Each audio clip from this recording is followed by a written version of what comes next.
पुणे जिल्ह्यातील राजगुरुनगर वाडा रोड या ठिकाणी भयानक प्रकार उघडकीस आला आहे। 8 व 9 वर्षांच्या दोघा सख्या बहिणींवर अत्याचार करून त्यांचा खून करून या दोघींचे मृतदेह पाण्याच्या बॅरलमध्ये टाकण्यात आल्याने संतापाची लाट उसळली आहे।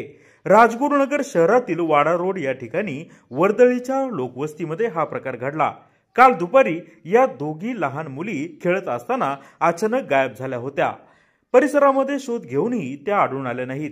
पोलिसात मिसिंगची तक्रार दिल्यानंतर पोलिसांनी शोध घेतला।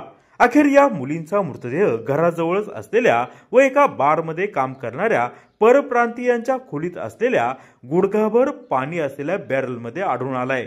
पोलिसांनी याबाबत बारमध्ये काम करणाऱ्या एका प्रौढ व्यक्तीला ताब्यात घेतलेला असल्याची माहिती सूत्रांकडून मिळाली आहे। राजगुरुनगर पोलिसांकडून माहिती घेतली असता सदर दोन्ही मुलींचे मृतदेह ससून रुग्णालय या ठिकाणी उत्तरीय तपासणीसाठी पाठवण्यात आले असल्याची माहिती देण्यात आली आहे।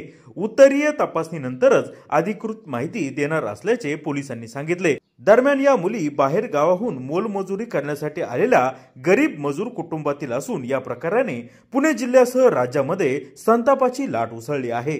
जुन्नर टाइम्स, राजगुरुनगर, खेड, पुणे।